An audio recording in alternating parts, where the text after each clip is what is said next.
السلام علیکم ورحمۃ اللہ وبرکاتہ۔ بسم اللہ الرحمن الرحیم۔ ایک عمل ایسا بھی ہے جو اللہ کی راہ میں سونا اور چاندی خرچ کرنے سے بھی افضل عمل ہے، بلکہ وہ ایسا برکت والا عمل ہے کہ اللہ کی راہ میں جہاد کرنے سے بھی افضل ہے۔ وہ عمل کیا ہے تو جاننے کے لیے بڑھتے ہیں آج کی ویڈیو کی طرف۔ اللہ سبحانہ تعالیٰ کے نزدیک سب سے بہترین عمل۔ ایک بار ہمارے نبی صلی اللہ علیہ وسلم تشریف فرما تھے۔ صحابہ رضوان اللہ اجمعین کی مجلس لگی ہوئی تھی۔ نبی کریم صلی اللہ علیہ وسلم نے ارشاد فرمایا، میرے صحابہ، کیا میں تمہیں سب سے بہتر عمل اور تمہارے رب کے نزدیک تمہارے سب سے پاکیزہ عمل اور سب سے بلند درجے والے عمل کی تمہیں خبر نہ دوں؟ صحابہ نے خوش ہو کر فرمایا، جی ہاں، ضرور بتائیں۔ نبی کریم صلی اللہ علیہ وسلم نے اس عمل کی اہمیت کو مزید واضح فرماتے ہوئے فرمایا، وہ عمل تمہارے اللہ کی راہ میں سونا اور چاندی خرچ کرنے سے بھی بہتر ہے۔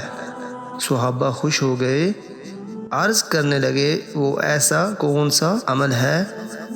نبی کریم صلی اللہ علیہ وسلم نے ارشاد فرمایا، وہ عمل ایسا برکت والا ہے جو تمہارے لیے اس سے بھی بہتر ہے کہ تم میدان جنگ میں اپنے دشمن سے بھی ٹکراؤ، وہ تمہاری گردنیں کاٹے اور تم ان کی، یعنی تمہارے جہاد کرنے سے بھی افضل ہے۔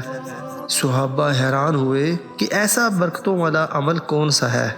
آپ صلی اللہ علیہ وسلم نے فرمایا، وہ عمل تمہارا اللہ سبحانہ و تعالی کا ذکر کرنا ہے۔ اسی لیے تو سیدنا معاذ بن جبل رضی اللہ عنہ فرماتے ہیں کہ اللہ کے ذکر سے بڑھ کر اللہ کے عذاب سے بچانے والی کوئی اور چیز نہیں ہے۔ تو QH TV کے دوستو، اللہ کا ذکر کتنی افضل ترین چیز ہے کہ جس کو نبی کریم صلی اللہ علیہ وسلم نے جہاد سے بھی افضل قرار فرمایا ہے۔ تو ہمیں چاہیے کہ ہر وقت اللہ کے ذکر میں اپنے آپ کو مشغول رکھیں اور اس عظیم اور برکت والے عمل کا ارتکاب کرنے والوں میں شامل ہو جائیں۔ تو دوستو، جنہوں نے ابھی تک یہ چینل سبسکرائب نہیں کیا تو چینل کو سبسکرائب کریں اور بیل آئیکن نمبر بھی کلک کر لیں، بعد میں آنے والی ویڈیو آپ تک پہنچتی رہیں۔ تو اسی کے ساتھ ویڈیو کا اختتام کرتا ہوں، ملتے ہیں نیکسٹ ویڈیو میں۔ اللہ حافظ۔